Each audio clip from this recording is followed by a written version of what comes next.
नमस्कार, जय हिंद, जय भारत। मैं कमांडर चक्रपाणी हर हफ्ते हमेशा की तरह एक बार फिर से उपस्थित हूं the world this week decoding 24/7 और चैट सिंप्लीफाइज के सौजन्य से। हमेशा की तरह मेरे साथ हैं मेजर जनरल अभय कार्की। अभय, बहुत बहुत स्वागत है आपका। नमस्कार चैक्स, आपको भी और सारे हमारे श्रोताओं को भी। एंड आज काफी कुछ हुआ है इस बीच में, चाहे पाकिस्तान हो, चाहे यूएस हो, चाहे ईरान हो। तो टॉपिक लंबा कवर करना है, संक्षेप में सब कुछ छूते हुए चलेंगे। बिल्कुल। और बिल्कुल दनदनाते हुए स्टार्ट करते हैं पाकिस्तान के साथ। पाकिस्तान में 4 हिस्सों में ये कॉन्वर्सेशन करते हैं। पहला हिस्सा पीओजेके में बहुत कुछ हो रहा है और बहुत कुछ नहीं भी हो रहा है। एक तरफ आप देखिए, पीओजेके को टोटली पाकिस्तान आर्मी ने आइसोलेट कर रखा है, लेकिन पाकिस्तान आर्मी को भी आइसोलेट कर दिया है पीओजेके वालों ने। मुजफ्फराबाद की तरफ करीब करीब 1 लाख लोगों से ज्यादा कूच कर बैठे हैं। 70 लाख की भीड़ से ज्यादा, 70,000 सॉरी की भीड़ से ज्यादा लोग थे रावलकोट में। ये चीज बढ़ते बढ़ते कई और शहरों में पहुंच गई है। अभय, क्या आपको लगता है पीओजेके टूटने के लिए तैयार हो रहा है, टूट पके हुए आम की तरह, या अभी और थोड़ा समय दिया जाए? देखिए, इसमें ये समझना है कि पाकिस्तान की जो एस्टेब्लिशमेंट है, यानी जो उसकी फौज है, वो चाहती क्या है, क्योंकि उन्होंने बुरी तरह से पीओजेके को एलिनेट कर दिया है। सिंपल सी उनकी डिमांड थी, जो उनकी एक पार्टी आजाद कश्मीर वाली पार्टी, जो उनसे बात करना थे, उसको टेररिस्ट ऑर्गेनाइजेशन कर दिया है। जो प्रोटेस्ट कर रहे हैं उनको उनकी लाशें बिछा दी है। खाना उनको जो जा रहा है, सुना है उनके ट्रक्स को मुजफ्फराबाद से ऊपर को नहीं जाने दे रहे हैं, उनको खाने पीने की शॉर्टेज कर रहे हैं, तो और लोगों का मूवमेंट नहीं होने दे रहे। तो ऐसे में तो एलिनेशन और बढ़ेगा ही, और चाहे न्यूज को कितनी भी सप्रेस करे, ये चीज बाहर भी जाएगी ही। पाकिस्तान की जो ह्यूमैनिटेरियन उसकी बातचीत चल रही है, और हिंदुस्तान का जो नैरेटिव है, अब हमारा टाइम आ गया है इसको अपने पल्लू में लेना है, और हमने इस नैरेटिव को उठाना है। अब आगे उनकी क्या सोच है, ये तो हमें समझ में ठीक से आ रहा है कि उन्होंने बोल दिया जेएनके के लोग जो है वो आप तो हमारे हो नहीं, आप शिया हो। मीरपुरी को बोला है कि मीरपुरी कश्मीरी नहीं है, तुम क्यों हल्ला कर रहे हो। तो खुद का उनका नैरेटिव ऐसा है कि जो मीरपुरी है वो एक्चुअली जेएनके, जो आजाद कश्मीर की आवाज इंग्लैंड में भी बाहर भी जो है ज्यादातर मीरपुरी हल्ला करते रहते हैं। तो इस कौम को, जो कि हमारे जम्मू से आप रिलेट कर सकते हैं, नॉन कश्मीरी है, इनको भी उन्होंने अगर अलग कर दिया है, तो पाकिस्तान को अपना जो सपोर्ट है इस इलाके में और इस कॉज के लिए, ये बहुत महंगा पड़ेगा इंटरनेशनली और डोमेस्टिकली। इंडिया को क्या इंटरफेयर करना चाहिए? मेरे ख्याल से अभी मौका फिजिकल ऑक्यूपेशन का नहीं है। देखते हैं नैरेटिव वॉरफेयर में हम किधर निकलते हैं। बिल्कुल। और इसी तरह पे देखिए, हमारे जो फॉरेन मिनिस्ट्री के जो स्पोक्स पर्सन है, उन्होंने कहा हम वहां क्या हो रहा है हम देख रहे हैं और हम उनको सपोर्ट करने के लिए तैयार है। लेकिन हाँ, बिल्कुल, वहां पे देखिए सरदार अमन खान जो हैं, वो जॉइंट एक्शन कमेटी के जो हेड हैं, वो लीड कर रहे हैं प्रोटेस्ट, और वहां पे काफी सारा एलिएशन हो रहा है। लेकिन इसके साथ साथ एलियनेशन एक और जगह हो रहा है, वो है बलूचिस्तान में। मेहरान बलोच को अरेस्ट कर लिया। मेहरान बलोच जो है वो एक रैलिंग पॉइंट थी हर तरीके के बलूच वालों को सब तैयार करने के लिए। इन्होंने एक स्टार्ट किया था BRAS, ये बलूचिस्तान लिबरेशन के लिए 4-5 अलग अलग ऑर्गेनाइजेशन मिल गए थे, इसमें एक सिंध का भी ऑर्गेनाइजेशन मिला था। अब मेहरान बलोच को आपने अरेस्ट कर लिया। उसके बाद जो नॉर्मल पाकिस्तानी आर्मी करती है, वो है मैसिव रिप्रेशन। अरेस्ट करो, मारो, ठोको, पीटो, काटो, कुछ भी करो, लेकिन किसी को मिलने ना दो। ये शुरू हो गया। इसी बीच खबर आती है कल रात को कराची में एक बड़ा बॉम्ब ब्लास्ट होता है, जिसमें कम से कम 3 पाकिस्तानी सिंध के रेंजर्स मारे जाते हैं। ये लोग कहते हैं, दावा करते हैं कि हमने 10 और बलोचों को मार दिया, लेकिन ये देखिए बलूचिस्तान से ये बढ़ते बढ़ते हो गया है सिंध के अंदर।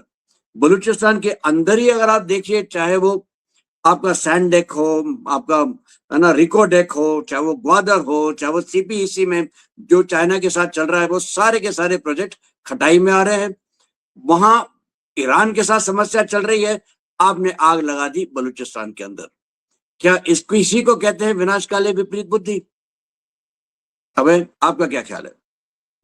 देखिए, इसमें जो आपने बीआरएएस का मेंशन किया है, तो उसमें सिंधु देश लिबरेशन आर्मी भी उसमें शामिल है और अभी ये करेक्ट। एक काफ़ी कोऑर्डिनेटेड है। मैं अगर देखूँ एक फौजी की तरफ से, जहाँ पूरा फोर्सेस का फोकस बलूचिस्तान और पीओजेकी की तरफ जा रहा था, उधर सिंध में एक धमाका करके उनका कंसर्न और बढ़ा दिया है। नॉर्थ में पीओजेके, गिलगित बाल्टिस्तान है, बलूचिस्तान जल रहा है और सिंध में पिछली बार भी अटैक हुए थे, अभी फिर अटैक होने लगी है। रिसेंटली हो रहा है कि सिंध भी इस लेवल पे रेंजर्स के पर टारगेट कर रहा है, ना कि कोई छोटी-मोटी चीज को। तो ये उनके लिए कंसर्न बढ़ रही है। पाकिस्तान के अंदर जो हम बोलते हैं, जो फ्रेगमेंटेशन अगर होगा, तो सिंध अलग, बलूचिस्तान अलग और पीओजेके और केपीके ये अलग। तो ये हर जगह से इनके अंदर जो एक क्षमता है, अगर एक जगह आग बुझाना चाह रहे हैं तो दूसरी जगह जल जा रही है, उधर की तरफ देखते हैं तो वो हिंदुस्तान में हो जाता है। ये उनके लिए जो है एक बहुत कठिन वक्त है और भाई साहब जो है वो सूट बूट पहन के स्विट्जरलैंड में ईरान और अमेरिका की बातचीत कराने की सोच रहे हैं। तो जब फॉरेन बिल्कुल। पॉलिसी आपकी क्या करेगी, जब आपकी डोमेस्टिक पॉलिसी और डोमेस्टिक हालत ऐसी है। और एक चीज याद रखें, बलोच लिबरेशन आर्मी को टेररिस्ट ऑर्गेनाइजेशन डिक्लेयर करने के लिए यूएन में पाकिस्तान और चाइना गए थे, सीपेक वाले, क्वादर गोड वाले, लेकिन अमेरिका ने इसको वीटो कर दिया था। तो अब आप पढ़िए इसके बीच में हो क्या रहा है। बिल्कुल। और इस सब अगर इतनी आग काफी नहीं थी, अफगानिस्तान ने एक और चिंगारी लगा और आग लगा दी। उन्होंने ड्रोन्स के साथ स्ट्राइक करना शुरू किया और उसके बाद जब उन्होंने उठा के एक वीडियो डाल दिया, एनिमेटेड वीडियो, जिसमें वो बता रहे हैं कि पाकिस्तान के अंदर आईएसआई और आईएसकेपी के साथ जो मिली भगत है, इसमें कहां कहां पे उनके ट्रेनिंग कैंप्स हैं, सारी जगह दिखाई, उनके बताया कि ये हमारे निशाने के ऊपर हैं। उसके साथ साथ एयर स्ट्राइक्स इतनी, देखिए पाकिस्तान तो बोलता नहीं कितनी घातक थी, लेकिन एक नोटैम जारी करके बोल दिया कि यहाँ पे हवाई जहाज नहीं उड़ेंगे। तो मतलब साफ दिखा रहे हैं कि भाई घातक तो थी। इस सब के बीच में आप देखिए केपीके में भी आग लगी है। आग में अगर बुझाना है तो पानी की जरूरत है, लेकिन अब पानी में भी समस्या आ गई, क्योंकि इंडस वाटर ट्रीटी को हमने जब से अबेयंस में रखा है, हालांकि हिंदुस्तान अभी भी आप देखिए आईडब्ल्यूटी के तहत ही काम कर रहा है, कोई भी क्लॉज उसका उल्लंघन नहीं हुआ है, लेकिन रावी का पानी करीब करीब बंद हो गया। आपने शुरू कर दिया चनाब के ऊपर भी काम करना, ताकि उनको लगे कि यार अब पता नहीं चनाब पे भी अगर होता है कि तो क्या होगा।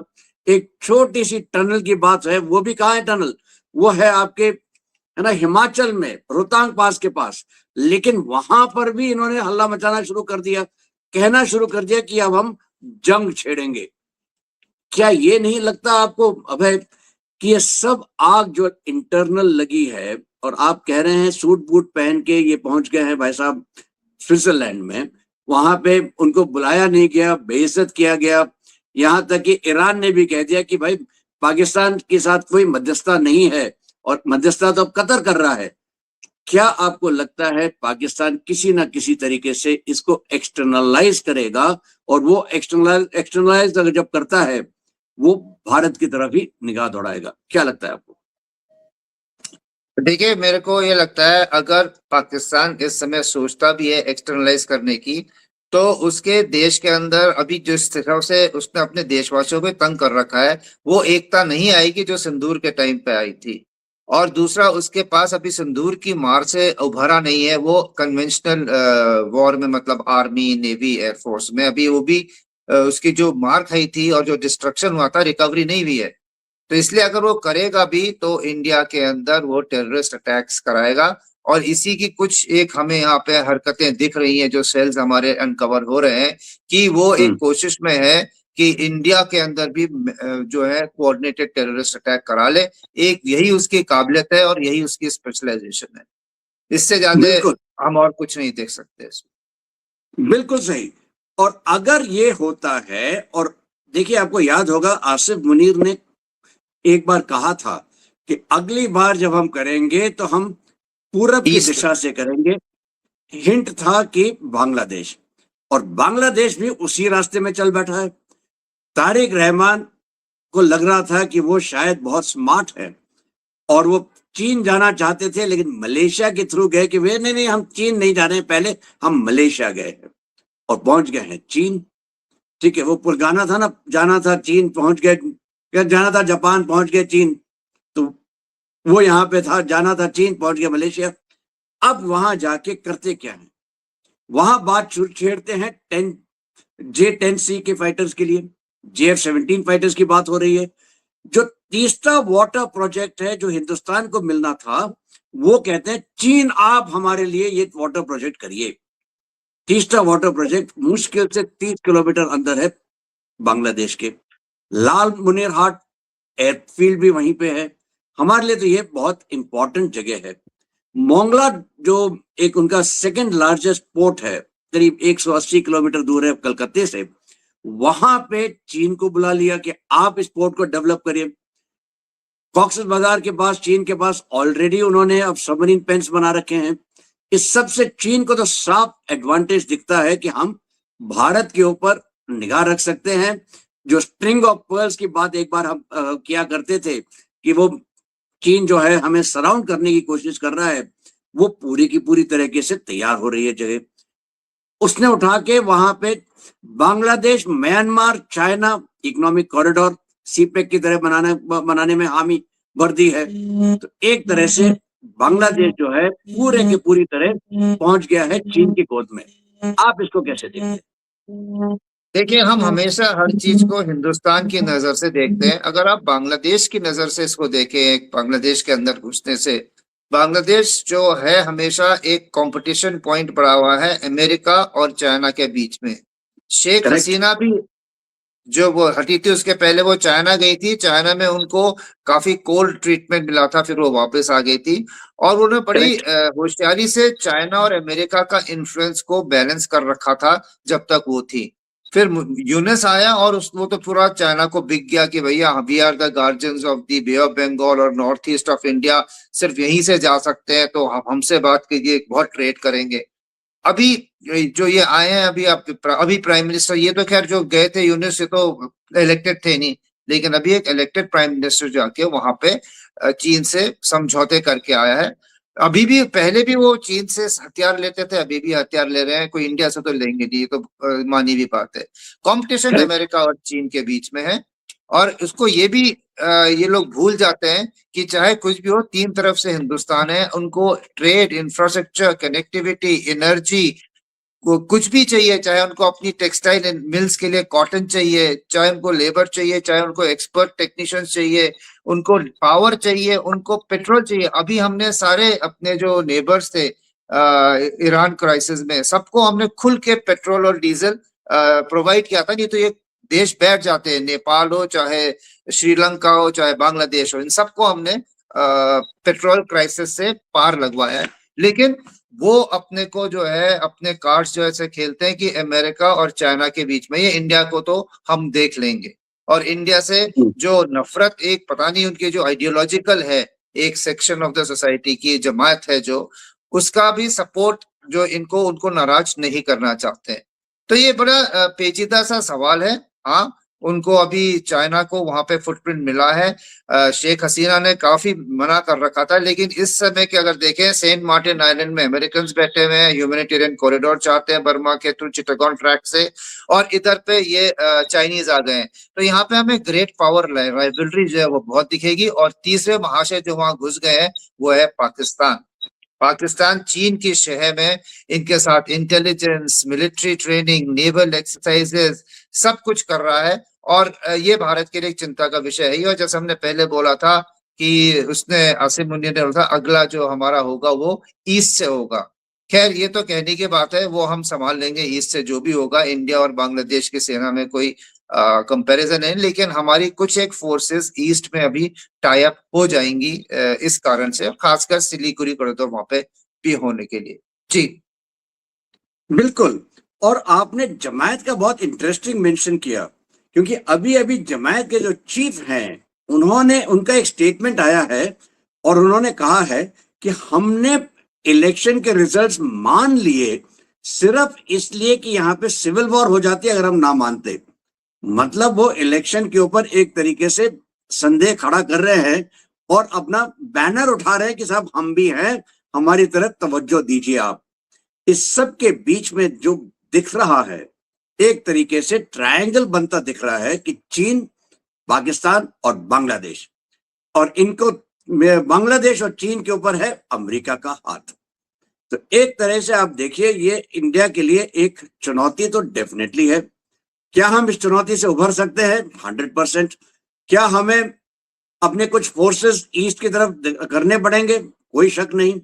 और जैसा आपने बिल्कुल सही कहा है कि हमको हमारे काफी सारे कुछ हद तक फोर्सेस हमारे ईस्ट की तरफ हमेशा रहेंगे, उनका ध्यान रहेगा, और ये हमेशा हमारे प्लान में था। ये सारी तो एक तरफ से लड़ाइयां हो रही थी हमारे इर्द गिर्द, लेकिन विश्व में भी लड़ाइयां चल रही हैं।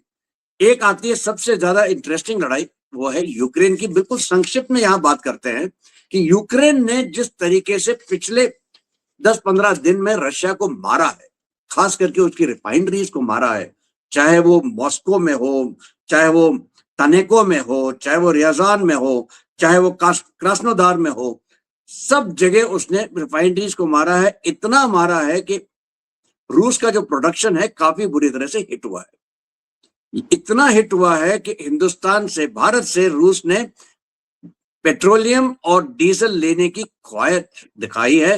वो कहते हैं आप हमें आप एक्सपोर्ट करिए हमारा क्रूड ऑयल लेके।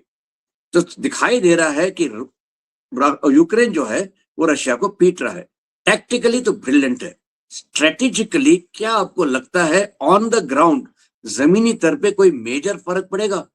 अबे जी, आपने बिल्कुल ठीक आखिर में बोला है कि जमीन में क्या होगा।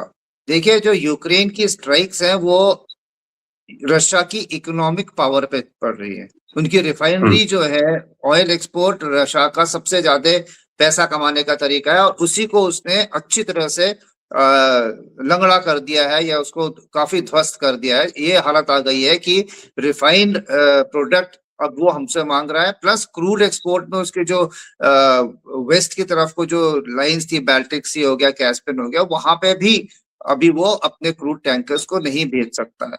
तो ऐसी हालत में रशिया क्या कर रहा है?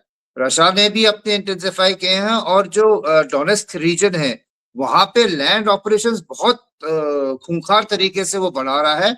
और अभी थोड़े दिनों में देखने की बात है, क्योंकि अभी तो टैंक्स, उसके आर्टिलरी वगैरह ने काफी एनसर्कलमेंट कर दिए हैं एक और दो जगहों के। तो क्या जो लॉन्ग रेंज यूक्रेन के स्ट्राइक्स थे ड्रोन्स के द्वारा, उसको एक इंटेंस फिजिकल एडवांस के थ्रू रशिया उसका अपना प्रेशर हटाने के लिए कर रहा है, क्योंकि ड्रोन वर्सेस ड्रोन करने में तो कोई फायदा नहीं। शायद जो लैंड में वो कर रहा है, कल की खबर में भी आया था, काफी उनका भीषण एडवांस शुरू हो रहा है, उससे यूक्रेन को अगर कुछ लैंड प्रॉपर्टी का लॉस होता है तो वो तो लड़ाई के बाद तक भी बार्गेनिंग रहेगा। रिफाइनरी आपने उड़ा दी है, वो तो अगले 1-2 साल में रिपेयर हो जाएगी। तो ये एक इकोनॉमिक हिट जो है वर्सेस काइनेटिक ग्राउंड फोर्सेस की हिट, इन दोनों देशों की जो है।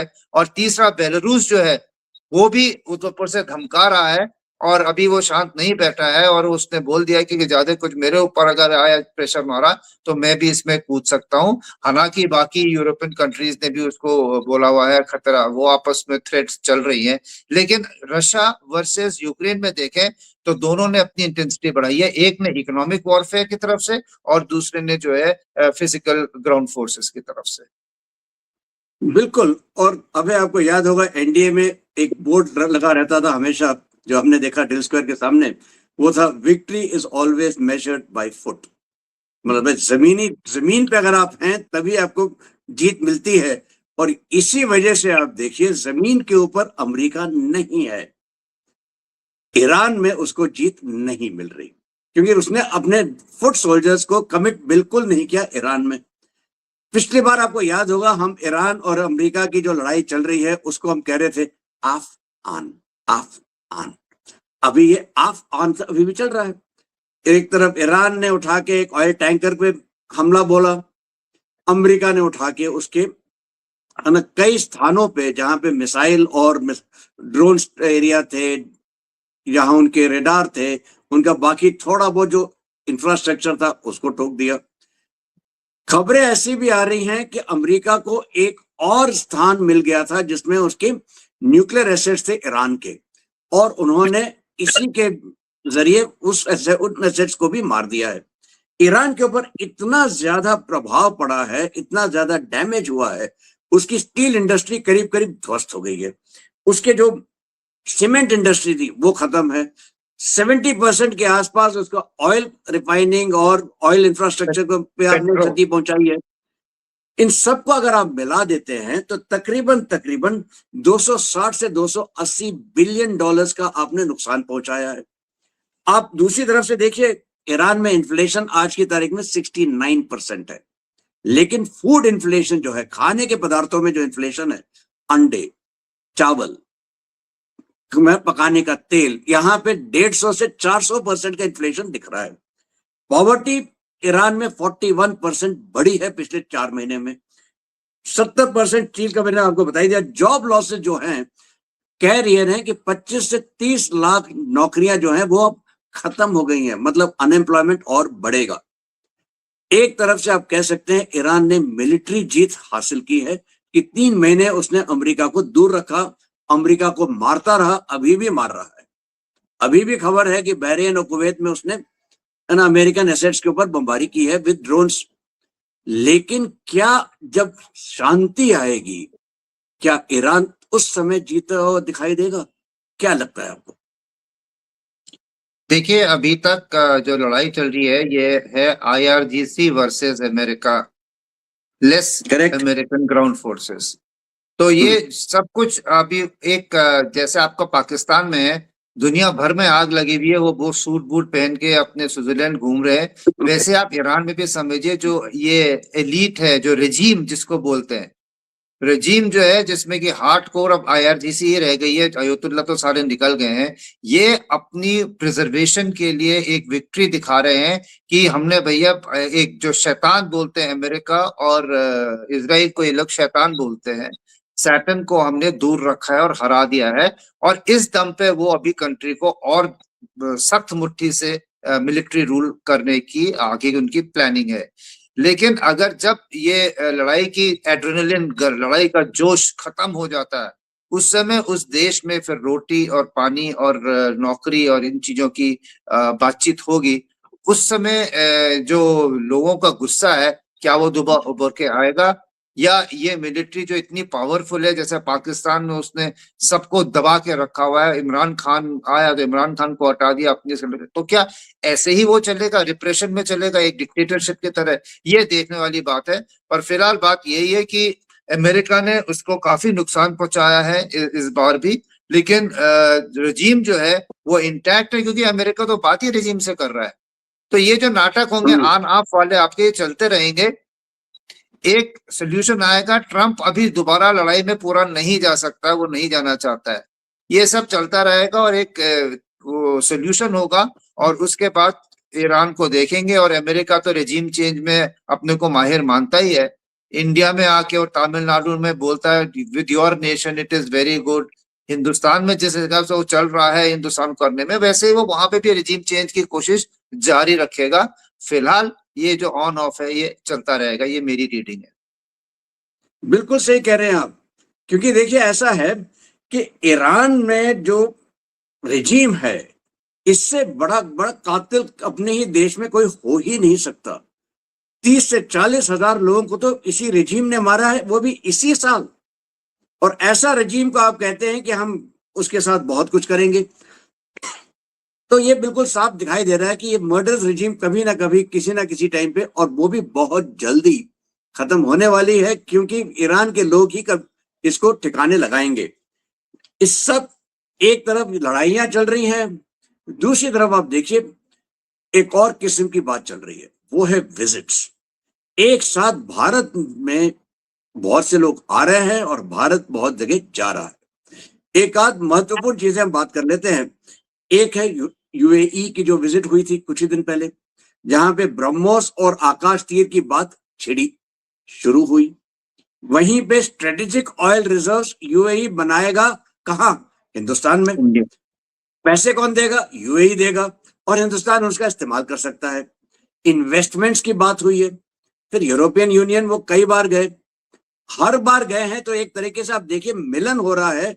यूरोपियन यूनियन में की जो टेक्नोलॉजी है, वो टेक्नोलॉजी को अगर आप मेल कर सकें भारत के स्केल, भारत के मैन पावर, भारत के बाकी चीजों के साथ, तो आपको एक विन विन सिचुएशन मिल जाती है कि आपको टेक्नोलॉजी मिल गई और यूरोप को एक तरीके से मैन्युफैक्चरिंग जगह मिल गई।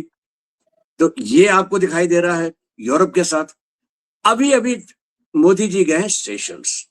सेशल्स बहुत अहम है और इसलिए अहम है क्योंकि अभय आपने बिल्कुल सही पकड़ा था जरा सा पहले जब हम बांग्लादेश की बात कर रहे थे कि चीन जो है बांग्लादेश के में खेल कर रहा है ताकि वो बे ऑफ बंगाल में किसी ना किसी तरीके से आगे अपने आप को बढ़ा पाए। ग्रेट पावर राइवलरी यहाँ पे शुरू हो गई है और चीन चाहता है अपना मलाक्का डिलेमा को सॉल्व करने के लिए। हम वेस्टर्न इंडियन ओशन में सेशल्स के साथ अगर दोस्ती करते हैं, और उनको इस बार मोदी जी ने प्रेजेंट क्या किया है, एक ऑफशोर पेट्रोल वेसल, उनको रेडार्स दिए हैं, उनको बोट्स दिए हैं, सर्वेलेंस इक्विपमेंट दिया है। हमारा जो नेवी का बेस है अडेलेगा आइलैंड में, उसको हम और अच्छा बनाएंगे ताकि हम इस पूरे एरिया में नजर रख सके, चीन को काउंटर कर सके। इस सब के साथ साथ बाकी चीजें जो हमारा हिंदुस्तान का विजन है महासागर का, वो महासागर विजन भी हम आगे बढ़ा रहे हैं। आप इस सबको कैसे देखते हैं? इसमें जो अरेबियन सी है जहाँ पे ये सेशल्स की बात हो रही है, वहाँ यूएस का बेस डिएगो गार्सिया भी है, जिसकी काफी ब्रिटेन ने हमें देने के लिए राजी हो गए थे पर अमेरिका ने मना कर दिया। तो ये भी Correct. एक उसके पास ही है, ये सेशल्स के बहुत दूर नहीं है।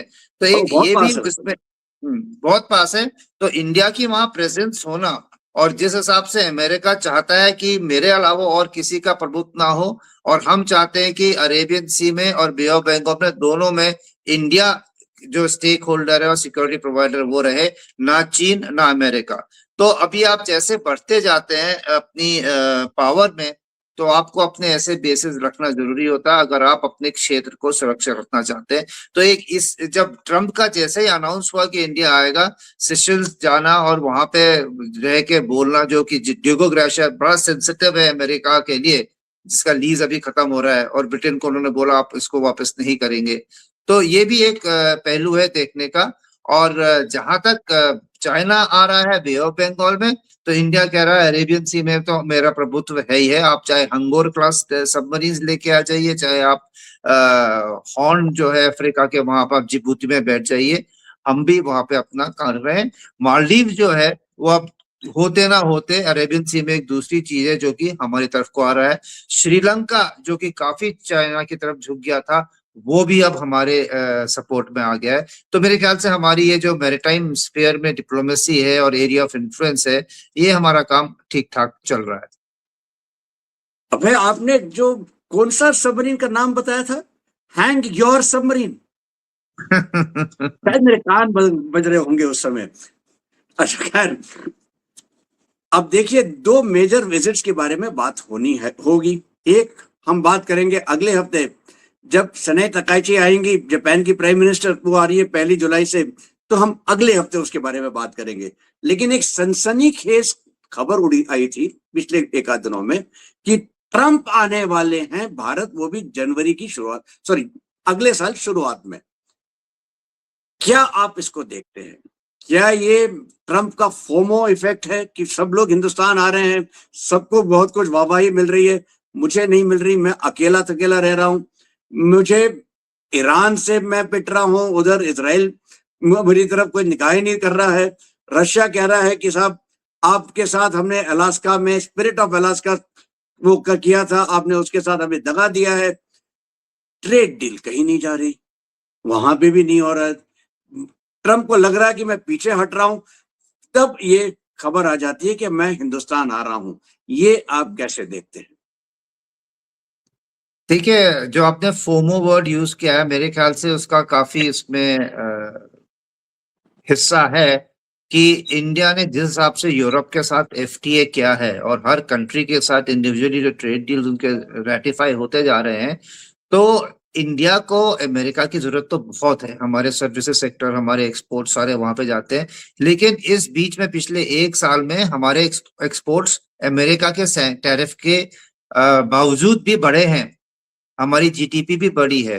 तो इंडिया ने जो ऑल्टरनेटिव्स ढूंढे हैं और जो बाकी सदर्न कंट्रीज में जो गया हुआ है या फिर यूरोपियन की तरफ गया है, अपने नए नए डेस्टिनेशंस देखी है हमने और समझी है, और जिनके साथ एफटीए किया है, तो फोमो टाइप का अमेरिका को कुछ है ही। और प्लस ट्रम्प जो है उसको अभी अगर आपने G7 में देखा, ईयू वाले उनकी तरफ देख नहीं रहे हैं, हर जगह से उसके रिलेशंस खराब हो रखे हैं। अमेरिका पहले तो उसने सोचा कि मैं दुनिया को अलग रख के खुद अपने को अटलांटिक और पैसिफिक के बीच में रखूंगा, लेकिन अब वो अपने को शायद खुद आइसोलेटेड महसूस कर रहा है।